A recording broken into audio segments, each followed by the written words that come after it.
अस्सलाम वालेकुम, मेरा नाम अदील अब्बास है और मैं एक केमिस्ट्री टीचर हूँ और आज की इस वीडियो में हम डिस्कस करेंगे some tips for the better classroom management कि किस तरह एज अ स्टूडेंट आप अपने क्लास इन्वायरमेंट को basically in a better and उसमें लर्निंग के भी बेसिकली इक्वली चांसेस हों, आप किस तरह उसको मैनेज करेंगे। तो आइए हम आज की इस वीडियो को शुरू करते हैं। देखें, ये एक बहुत ही कॉमन सी बात है कि हर स्टूडेंट को जो क्लासरूम का जो इन्वायरमेंट है वो पसंद नहीं होता है।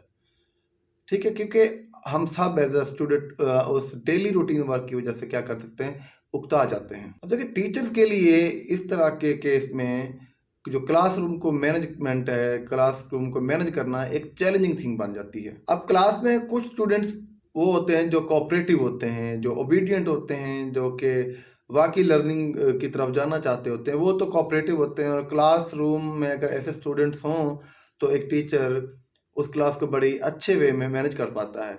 इसके बरअक्स अगर स्टूडेंट्स कुछ जो कि बैक बेंचर्स होते हैं हमारी तरह के, और बेसिकली हम सब भी बैक बेंचर्स होते हैं अपने अपने दौर में, और हम क्या करते हैं, थोड़ा सा चीज़ों को फनी वे में हम लेके जाना चाहते हैं, तो थोड़ा सा टीचर्स के लिए भी मुश्किलात होती हैं और हम खुद भी क्लास को उस बेटर वे में मैनेजमेंट नहीं कर पाते। तो आज इस वीडियो में एज ए टीचर मैं आपको अपना एक्सपीरियंस के तौर पर बताऊंगा कि कौन सी टिप्स हैं जिससे हम अपनी क्लासरूम को एक इफेक्टिव वे में मैनेज कर सकते हैं। तो जो फर्स्ट वन है वो है यूज आर रिवार्ड सिस्टम। देखें, ह्यूमन नेचर है, जब भी कोई काम हमें असाइन किया जाता है और एक स्टूडेंट है उसको हमने कोई काम असाइन किया और हमने रिवार्ड रख दिया कि अगर आप ये असाइनमेंट सॉल्व करके ले आएंगे या ये क्वेश्चन सॉल्व करके ले आएंगे, या हमने एक माइलस्टोन फिक्स कर दिया कि अगर आप 100 नंबर के टेस्ट में से 80 नंबर लेंगे तो आपको 200 रुपये का इनाम मिलेगा, या आपको एक अच्छी बुक गिफ्ट में मिलेगी, या एक पेन मिलेगा आपको इनाम के तौर पे ऊपर। देखें, ये एक बहुत ही अच्छा एक स्टेप होता है एक टीचर की जानिब से कि वो क्लासरूम को अच्छे तरीके से मैनेज कर पाता है। अब देखें, everyone likes to be awarded basically.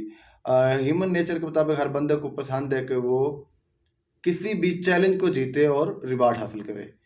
तो एज ए टीचर अगर आप क्लासरूम में इस तरह का कोई स्टेप लेते हैं डिफरेंट क्विजेज के लिए, तो उससे क्या होता है कि क्लासरूम में effective learning basically environment establish होता है और बच्चों का जो लर्निंग प्रोसेस है वो भी इफ़ेक्टिवली एक बेहतरी की तरफ जाता है। देखें, दूसरा जो होता है, अहम तरीन जो टिप है वो ये है कि आप अपनी क्लासरूम को क्या करें, स्केड्यूल करें क्लासेस को। अब देखें, एक ऐसा स्कूल जो कि जिसमें बहुत ज़्यादा क्लासेस हैं, बहुत ज़्यादा स्टूडेंट्स हैं और आए दिन जो टीचर्स होते हैं कोई छुट्टी पे होता है, तो देखें इससे क्या होता है, क्लासरूम का जो स्केड्यूल होता है वो बिल्कुल डिस्टर्ब हो जाता है। तो एक अच्छे टीचर के वजह होने के नाते हमें अपना पूरा दिन डेली बेसिस पे, अगर आप डेली बेसिस पे नहीं कर सकते तो आप एटलीस्ट वीकली बेसिस के ऊपर अपना जो पूरा डे है उसको प्लान करें, उसी के मुताबिक चीज़ों को लेके चलें। इससे क्लास में जो लर्निंग प्रोसेस है वो डिस्टर्ब नहीं होता और क्लासरूम एक अच्छे तरीके से मैनेज हम करते रहते हैं। और थर्ड पॉइंट ये है कि अपने जो आपके क्लास के जो नोट्स हैं उनको ऑर्गेनाइज रखें। आप जानते हैं कि आज के दिन आपका दिन जो लेक्चर होंगे वो केमिस्ट्री डिपार्टमेंट में होंगे, तो आपके पास जो आपके नोट्स हैं जिससे आप बच्चों को पढ़ा रहे हैं, या आपने कुछ नोट्स बनाए हुए हैं चीज़ों को बेसिकली कॉन्सेप्ट को क्लियर करने के लिए, जो कि तकरीबन सभी टीचर ऐसा करते हैं, तो आप अपने नोट्स को ऑर्गेनाइज रखें ताकि डेली बेसिस के ऊपर जिस तरह आपके क्लासेस डिफरेंट डिपार्टमेंट में चेंज हो रही हैं, आपको टाइम वेस्ट ना हो और आप बड़े अच्छे वे में उस लेक्चर को डिलीवर कर सकें। पांचवी और जो अहम बात है वो ये है कि आपने अपने जो क्लास नोट्स हैं उनको अपडेट करना है। होता क्या है कि जो टीचर्स होते हैं वो एक ही बार अपनी टाइम को यूटिलाइज कर लेते हैं नोट्स प्रिपरेशन में, और उसके बाद वही नोट्स वो साला साल चलाते रहते हैं। लेकिन एक अच्छे टीचर ने जब क्लास को इंगेज रखना होता है, क्योंकि क्लासरूम में देखें कई मुख्तलिफ किस्म के टीचर बैठे होते हैं, उनका जो लर्निंग जो प्रोसेस होता है वो किसी का स्लो होता है, किसी का फास्ट होता है, किसी के जहन में क्रिएटिविटी लेवल जो होता है वो बहुत हाई होता है, वो डिफरेंट किस्म के क्वेश्चन पूछ रहा होता है। तो देखें, नोट्स को अपडेट रखना इज मैंडेटरी थिंग। ताकि हर एक पॉइंट्स क्लियर हो सके और बच्चों में जो लर्निंग प्रोसेस है वो भी स्टॉप ना हो सके, वो सब इसको अपने अपने लेवल के मुताबिक डाइजेस्ट करते रहें, आपके जो बेसिकली कॉन्सेप्ट्स हैं जो आपने नोट्स की शक्ल में प्रिपेयर किए हो। नेक्स्ट जो टिप है वो ये है कि हम लोग एज ए टीचर बच्चों को कहते रहते हैं कि अगर आपको कोई प्रॉब्लम है, कोई आपको चीज़ समझ नहीं आ रही तो आप हमसे डिस्कस करें।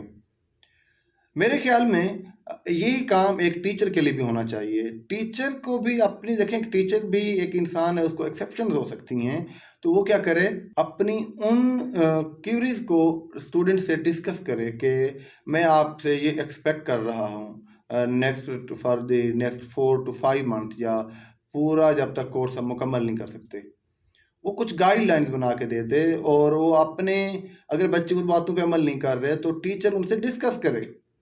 और इसके डिस्कशन से बहुत सारी चीज़ें क्लियर होती हैं और जो स्टूडेंट्स होते हैं वो अपने आप को अहम समझने लग जाते हैं कि टीचर हमें बहुत ही अच्छे वे में हमसे वो डिस्कस कर रहा है और हमने इस चीज़ के बारे में सोचना है। तो एक अच्छे क्लासरूम को मैनेज करने के लिए एक टीचर के लिए भी उतना ही ज़रूरी है कि वो अपनी क्यूरीज को अपने स्टूडेंट के साथ डिस्कस करें। जनाब, नेक्स्ट जो है मैं आपको टिप देना चाह रहा हूँ, ये मोस्टली हर क्लासरूम में होता है, वो ये है कि सराउंडिंग नॉइस, या क्लास में बच्चे खुद ही क्या करते हैं, शोर करते रहते हैं। देखिए, जो लर्निंग प्रोसेस है ना, ये एक ऐसा प्रोसेस है वो आप रोड के ऊपर बैठ के नहीं कर सकते, किसी ऐसी जगह पे बैठ के हासिल नहीं कर सकते, आप अपना नॉलेज आप इंक्रीज नहीं कर सकते, कुछ न्यू चीज़, कोई भी न्यू चीज़ आप लर्न नहीं कर सकते अगर आपके साथ वाला बंदा शोर कर रहा है, या कोई गाना सुन रहा है, या कोई भी म्यूजिक प्ले कर रहा है। तो अच्छे क्लासरूम मैनेजमेंट में ये चीज़ बहुत इंपॉर्टेंट है कि आप क्लास का जो इन्वायरमेंट है उसमें बेसिकली साइलेंस होना चाहिए, ताकि तमाम बच्चे जो हैं, वो स्टूडेंट्स जितने भी हैं, वो बेसिकली स्टडी फोकस हो जाए। उनका जो फोकस है, तवज्जो है, वो आपके लेक्चर की तरफ होना चाहिए। आप जो कॉन्सेप्ट्स उनको क्लियर कर रहे हैं, जो प्रॉब्लम आप सॉल्व कर रहे हैं, उनकी तरफ हो, तो तभी एक अच्छा इन्वायरमेंट आप क्लासरूम में क्रिएट कर सकते हैं। नेक्स्ट टिप जो हम बात करने जा रहे हैं वो है कि आजकल क्योंकि डिजिटल एक इरा चल पड़ा है और टीचर्स के पास एंड्रॉइड्स हैं, लैपटॉप वगैरह होते हैं, तो ड्यूरिंग क्लास वर्क क्या करना शुरू कर देते हैं, किसी का फ़ोन नंबर डायल कर लिया, किसी की कॉल आ गई, किसी का व्हाट्सएप मैसेज चेक करने लग गए, या किसी को खुद मैसेज वगैरह करने लग गए। देखिए, ये चीज़ें आपको अवॉइड करनी चाहिए, इससे क्या होती है, डिस्टर्बेंस क्रिएट होती है। देखिए, एक चीज़ जिस लैब में चल रही होती है उसको वैसे ही लेके जाना चाहिए। मेरे बहुत सारे टीचर्स के साथ, जो मेरे फ्रेंड भी हैं, वो डिस्कशन होती रहती है, वो कहते हैं कि नहीं, ये एक ऐसा मोमेंट कह लें क्लास में कि हम जब 10-15 मिनट जिस तरह बच्चों को लगातार पढ़ा रहे हैं और बच्चे बोर होना शुरू हो जाते हैं, तो हम छोटा सा कोई फन कर लेते हैं। देखिए, वो एक टोटली डिफरेंट चीज़ है, ये एक टोटली डिफरेंट चीज़ है। फन करते हुए भी आप अपने टीचर, अपने स्टूडेंट से क्या कर रहे होते हैं, एटलीस्ट इंटरेक्ट जरूर कर रहे होते हैं। लेकिन जब भी आप अपना मोबाइल फ़ोन यूज़ करना शुरू कर देते हैं, किसी की कॉल अटेंड करना शुरू कर देते हैं, तो एक रिदम टूट जाता है। आपकी जो तवज्जो होती है अपने स्टूडेंट से हट के उस कॉल करने वाले बंदे के साथ चली जाती है जिससे आप वो डिस्कशन कर रहे होते हैं। तो एक अच्छा क्लासरूम एनवायरनमेंट बनाने के लिए ये चीज़ बहुत इंपॉर्टेंट है, और ये आजकल के जो करंट सिचुएशन है, ये आजकल ऐसा ही हो रहा है। तो मोबाइल फ़ोन को आप कम से कम यूज़ करें, just to keep the classroom environment effective for the students. Next जो पॉइंट है कि आप एक करें, अपना चार्ज यूज़ करें, अपनी अथॉरिटी को यूज़ करें। टीचर्स क्या होते हैं कि किसी एक या दो बच्चों के हवाले कर दी जाती है क्लास, और उनको कहते हैं कि आप लोग इधर आ जाएं और प्रेजेंट कर रहे हैं ये टॉपिक। देखें, अथॉरिटी आपके पास है, अगर आप लीड नहीं करेंगे अपने ही स्टूडेंट्स को, तो देखिए आपकी बात का असर नहीं लिया जाएगा। तो इस तरह की चीज़ों को भी आपने अवॉइड करना है, हमें करना चाहिए हम सबको। मैं अपने तमाम कुलीग्स को भी यही कहता हूँ कि इस चीज़ों से आप क्या करें, बिल्कुल परहेज़ करें। ये क्लासरूम में अपनी रिस्पॉन्सिबिलिटी खुद करें, और अपना जो स्टेटस है वो आप खुद ही उसको एंजॉय करें, तभी जाके देखें स्टूडेंट्स जो हैं आपको लीड देंगे, आपकी बात क्या करेंगे, वो मानेंगे, आपकी बात पे अमल करेंगे। तो जनाब ये कुछ टिप्स थी जो मैं आप लोगों के साथ शेयर करना चाहता था कि किस तरह आप एक इफ़ेक्टिव क्लासरूम को इफ़ेक्टिवली मैनेज कर सकते हैं। मिलते हैं नेक्स्ट वीडियो में।